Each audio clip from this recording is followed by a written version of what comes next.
What is going on, all you Pokemon collecting maniacs out there? This is Ryan, the PikaPikaPaPa, and you know how much I love my data, my graphs, my trends of everything that is going on in the hobby today. But you know, as much as I love doing all of that, I really enjoy when I can get a glimpse into the past, right? Like, I think we should take lessons from the past and apply them to the present, because the past doesn't always repeat itself, but it certainly does rhyme. And in my journey to try and find as much historical information as I could on Pokemon investing over the last 20 years, I came across this article or this blog that was written on January 2nd of 2013 on PokeBeach, which is a great resource for all things Pokemon.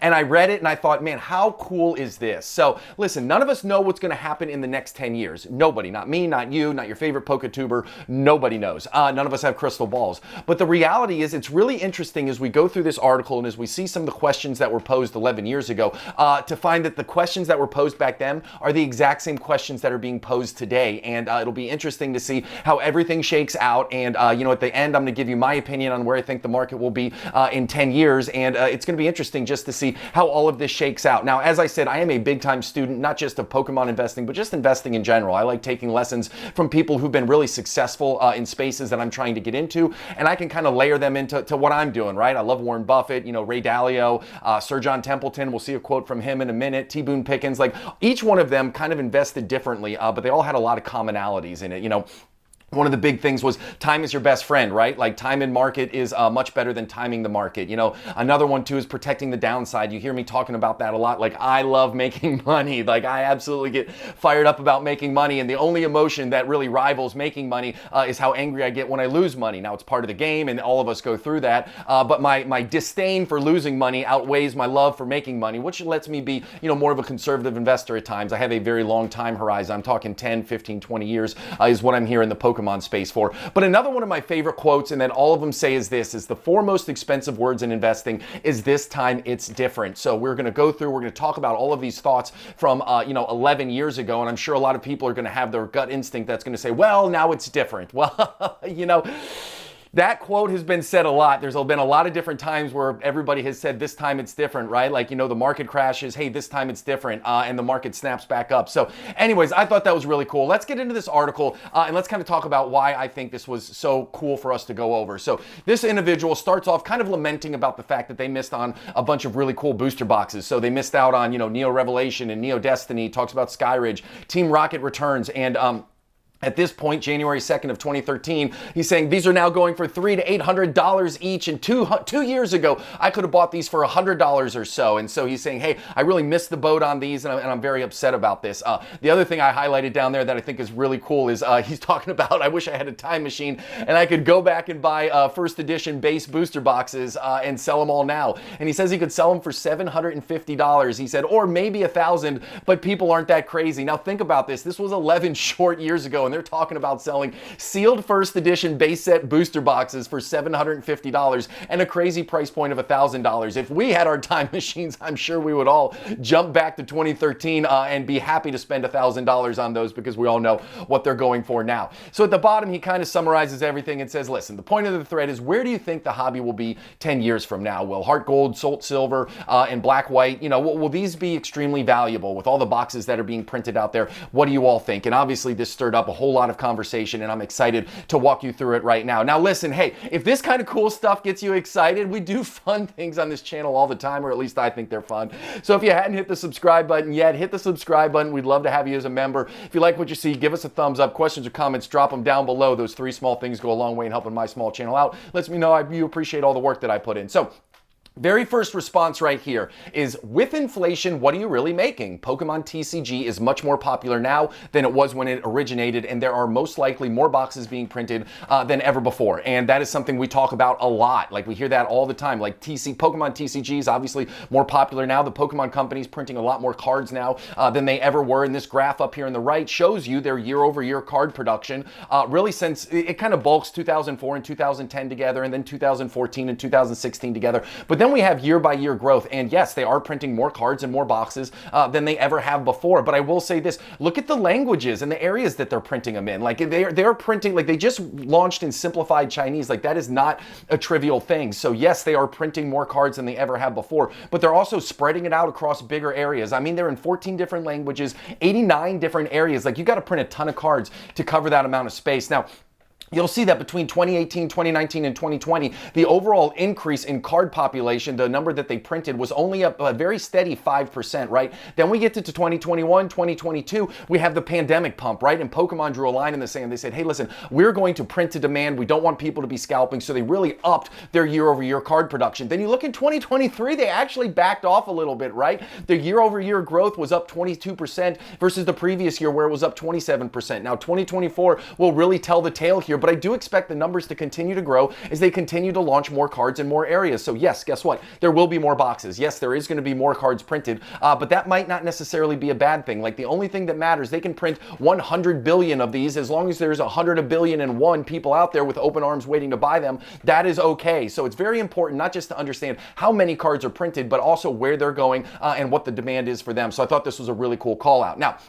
the very next one over here, and I love this one too. I'm probably going to get flamed for saying this, but what if Pokemon is out of business by then? And that was a very legitimate concern 10 years ago. I think at this point we can almost definitively put to bed like Pokemon is still going to be here in 10 years. Now, that doesn't mean the trading card space will be more valuable than it is. It doesn't mean the trading card game is going to retain its popularity. There's certainly a lot of other pressures right now. I know One Piece is getting a lot of love. Lorcana is getting a lot of love. But when I look at Pokemon, these are the highest grossing media franchises of all time. This is the top 10 here on the right, and you got Pokemon, Hello Kitty, Winnie the Pooh, Mickey Mouse, Star Wars, and the list goes on and on. These are all household names, right? You got Disney princesses, Mario, Harry Potter up there. But what really excites me about Pokemon, not only is it firmly in number one, like it's at number one by a mile, but it excites me because look at how diversified Pokemon is, right? The different colors on those bar lines, they represent the different sources of the gross revenue from different media lines, right? So if you look at Pokemon, the yellow line represents merchandise, the orange line represents the trading card game, and the red line represents video games. So you see that Pokemon pulls a lot of its money from a bunch of different sources. I mean, I challenge you,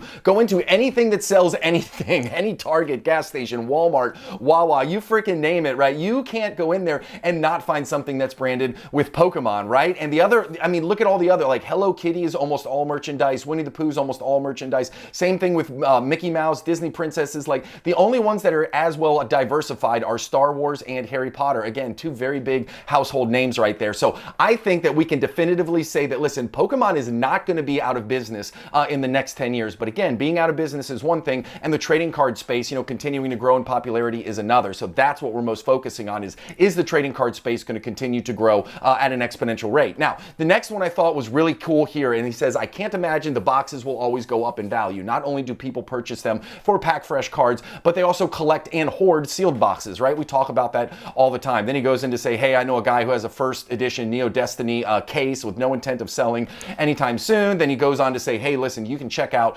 EX Power Keepers, the boxes, they've been out for nearly 5 years and they still sell for around $150. Now, what was interesting, this really made me think, and the actuality of it is, and this isn't a bad thing, but most of us in this hobby, and myself included, who knows where I'm going to be, but most of the people who are watching this probably won't be collecting Pokemon cards in 20 years. I think a small subset of us will be, but it'll be interesting to see who's actually here. So people come in and out of the hobby all of the time, and what I find really fascinating is, right now I use, Evolving Skies. Let's take Evolving Skies as an example, right? A lot of us have opened a lot of Evolving Skies. A lot of us remember buying Evolving Skies at MSRP. Remember Evolving Skies going through that period of exponential growth, right? So Evolving Skies is really cool to us. We absolutely love it, but I wouldn't describe it as like this mythical box or some amazing rarity because we've all had our hands on it. But over the next 5 years, as some of us come out of the hobby and new people come in, guess what? New people are going to look back on those Evolving Skies booster boxes, things that they never had the opportunity to open, they never had the opportunity to get their hands on, and they're going to hold it like in the highest regard because to them it is this mythical, amazing,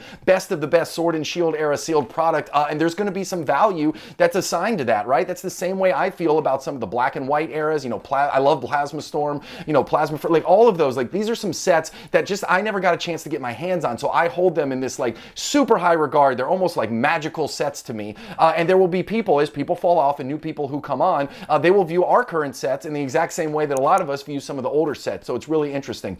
The other thing we always talk about is the overall population of sealed products is ever decreasing, right? People are going to open them, boxes are going to get lost, things are going to get damaged. They will just absolutely disappear into the ether one way or the other. For example, here's an example, right? Like look behind me. I've got all my really cool Pokemon stuff behind me, but this is actually in my kid's playroom. So I know someday one of my kids is going to run in here or one of their friends is going to run in here and they're going to open up some of my sealed product that I don't want them to do. It's a risk that I take. But I am not the only one who's going to incur that at some point. It will happen.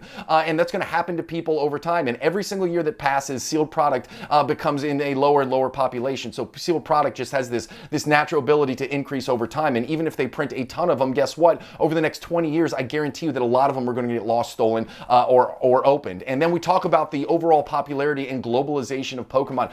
Pokemon has shown that they will continue to launch in new languages. They're going to continue to launch in new areas. Like yes, the card volume might go up, but they're going to give it to more people. And I think that as long as they continue to expand, then that's fine. Like it's nothing but good things for us, I promise you. Like having more cards in the same market is a problem as long as there's not more people there willing to buy it. So as long as we continue to expand the languages and areas, I think we're really good there. And then there is this concept that the world population is ever increasing, right? There is a number of people who are invested in Pokemon and who enjoy Pokemon. And as the world population continues to increase, there's going to be more and more people there who are going to be interested in Pokemon, right? Like it's just a matter of fact when you talk about, different stocks and different businesses and how can they continue to grow year over year, at least here in the US. We talk about how the US population is ever expanding, and then there's going to be more people wanting iPhones, more people needing toothpaste, and all of the companies who produce these products, are going to have to meet that ever-growing demand. So their businesses just organically grow. And then another cool thing that I wanted to add on this is, this person's talking about, look at Power Keepers, the booster boxes, they're 5 years old, they're only $150 each right now. Well, now Power Keepers booster boxes are going for about $12,000. So again, these individuals, they had no crystal ball, they had no way to know what was going to happen, but it's really interesting to get a look into the past and see how these products have performed now. So speaking about looking at how these products have performed now, I made a list of all of the sets that the original poster was lamenting about, and he said you could buy them between $300 and $800. So I just went to the very high end of the spectrum. I said, okay, let's assume that all of these booster boxes were purchased by this individual at the very date of this article for $800 each. They said, you know what, forget it, I'm just going to go ahead and buy them all at $800 each. Well, then I went on Polkadata.io and I pulled the current price for all of those booster boxes as we sit today. Now, I didn't do any first editions, any of these boxes that have first edition runs. I didn't do first editions. I did the unlimited of all of them simply because I just wanted to make simple assumptions, right? And I didn't want to pick the highest of the high value. And then I ran it through my ROI calculator, which I always show you all. So that's over there on the right-hand side. You'll see the initial amount invested was $800. I'm using Secret Wonder here. The returned amount was $5,200. So gain or loss, you gained $4,400 for a 550% ROI. Then down below it, it kind of annualizes it out, right? I said over 11 years, that was the gain. And it gives us an annual ROI of 18.55%. Now, look at the ROI on all of these sets that this individual went through, right? So the overall ROI, if they had done what I said and bought one of each booster box at $800 each at the point of this article, would have seen that $6,400 grow to $165,700 with an annual ROI of 34.42%. Now, I'm going to say this loud, I'm going to say this proud, and I want you to hear me. We're not going to see that same amount of ROI over the next 11 years. It's just not going to happen, right? Like, especially if you're somebody like me who buys, I believe in buying what will go up, not what has gone up. So I'm pretty much starting a lot of these boxes at square one, and they're going to need that 5, 10, 15 years to see any kind of, real significant, huge ROI on them. But again, so it's really interesting to see what had happened. And I think it's cool to say, hey, listen, if this individual had done this, this is where things would have worked out. Now, I did this exercise to answer this question right here. So It says you're talking about speculating. Speculating is a risk reward proposition. If you invest $100 in a box today, yada, yada, yada. And then it says, would you be better off just investing in an ETF? Now, this is another thing that I want you to hear me, and I want to say this very, very purposefully, and I want to say it very seriously, especially if you're a younger collector or investor out there. Like me and my family, we prioritize traditional investments over Pokemon investments, right? Like our Roth IRA, our 401ks, we have a 529 set up for each of our kids. Like we have a taxable brokerage account that we keep on the side. Like we have all kinds of other investment vehicles that we fill before we get into the Pokemon space, because this is speculative. At the end of the day, we are buying cardboard and ink, and I say that all the time. People think I'm joking when I talk about buying cardboard, but I say that purposefully to remind myself that that's all I'm buying. Like I'm buying a piece of cardboard with ink on it in hopes that in someday in the future, some future person is going to value that piece of cardboard and ink more than I do. So I want to say that. What I'm going to show you here is the actual returns of the S&P 500 if this individual had put this same $6,400 into just the general S&P 500 index fund at the date of this. Now this, again, I'm going to say it one more time, this is not a suggestion that you should do that. You should do Pokemon instead of the investing side of things, right? You should, I believe, I'm not a financial advisor, I believe that you should prioritize traditional investments, but it is interesting to see how that shaped out. So this is what it looked like. If you had put that same $6,400 instead of into those Pokemon booster boxes, if you had put it into just the general S&P 500 index fund in January of 2013, by December of 2023, that investment would have grown to $24,732 with dividends reinvested for an annual growth rate of 13.19%. And that is absolutely, I mean, that is a far cry from the $165,000 that $6,400 would have grown to if you had bought those booster boxes. Again, I'm going to say it again. Listen, we're not going to see the same growth rate for these current Pokemon booster boxes. It's just not going to happen. And I'm not saying that you should prioritize Pokemon investing over S&P 500 investing or stock market investing. But I just thought this was a fair comparison since it was a question here. And I thought that we should talk about it. The other thing that it really highlights is like how an increased growth rate, how an increased annual ROI can really propel your money. I mean, we're talking about a difference of 20% here from an annualized ROI perspective. And that's a difference of about $140,000 over the course of 11 years. So when you're thinking about investing in things, you know, a few percentage points per year to the upside can drive a huge difference for you over your investing lifetime. So that's very, very important to think about. But again, hey, listen, nobody had a crystal ball back then. And I will say this, from January of 13 to December of 23, we have had some incredible bull market run. Like we were in the middle of one of the biggest bull markets in the history of the stock market. Obviously the pandemic kind of tripped that up, but there were some very, very good stock market years here. And if I could put my money in the stock market and get an annual rate of return of 13.9%, I think any of us would take that in a heartbeat. So really cool comparison here. Now, this last one right here, this is the final post by the original poster right here. And he said, you know, I did some more searching for cheap boxes, and he found that instead of $800, you could buy a Skyridge box for $400 now. And then he's talking about how they used to be so cheap, you could get them for 50 to 80 bucks. And then now he's saying, well, it makes them easier to hoard. He wished you could go back in time and buy them. Then he says, hey, listen, it's going to be a pretty long time before these boxes hit crazy values. And what he ends up saying is, listen, I think I'm just going to wrap up my old sets with Plasma Storm. And then he's going to buy singles from there on out. So, you know, again, you got to make the best decision with the best information you have at hand. However, I think this person would have been much, much better served if instead of going after singles, if they had just decided to start investing in booster boxes and sealed product here in the Pokemon space. Now, I have said this a million times. My personal investment strategy is I have a very long time horizon. I've said this before. I've got years and years and years before I even look at selling these things, if I even sell them in the future. But if I were trying to get a jump start on boxes that I would buy today that are in that $500 to $600 range that have the opportunity for some upside, these are the ones that I really like. Okay. I like XY Roaring Skies. It's a Rayquaza set. It's got a nice chase trainer, and that Winona, you know, and that booster box is going for $620. I think that is way undervalued right now. Like, I think this belongs in the same conversation as what the gentleman was saying at the beginning of this. And then another XY booster box, Evolutions. You know, I know there was tons and tons of XY Evolutions printed, but I think tons and tons of it is also being opened. It's going for $775 a booster box right now, and I pulled all these prices from eBay. Like, you can go out and buy these boxes for these prices today. You know, it's a nostalgic set, and I think there's lots of love in it. You know, it's got a Charizard in there. So I think XY Evolutions is an interesting one to get in, and I think it's got some room to run in the long run. Then we've talked about Sun and Moon a lot. There's a bunch of Sun and Moon boxes in that $600 range. For me, I like Unified Minds. I think that Misty trainer is absolutely fire. I think that one's going to be in high demand for a long, long time. Love the fact that it's a Mew and a Mewtwo set. So again, in a sea of $600 Sun and Moon boxes, I personally like Unified Minds. And then it's way too early to talk about Evolving Skies, but why not? It is the epic set from the Sword and Shield era. It's going for about $450 450 bucks. You can pick that up on eBay right now for it. And I just think it has too much upside for us not to be talking about right now. I know I'm going to MegaCon here relatively soon, and I always have a target list for what I'm going after. If I can get an Evolving Skies booster box for a cash sale for less than 450 bucks, you know, maybe in the 400, 420 range, I guarantee you I'll be picking one of those up. And then really almost my favorite one from the entire list is Fates Collide. You know, it's an Umbreon set. It's got Alakazam in it. You know, it's almost 8 years old. It's going for that $530 price range right now. When if I'm thinking about, you know, this box has 12 years to get to 20 years old. I think this box is going to do really, really well over the next 12 years. I think Pokemon is going to do really, really well over the next 12 years.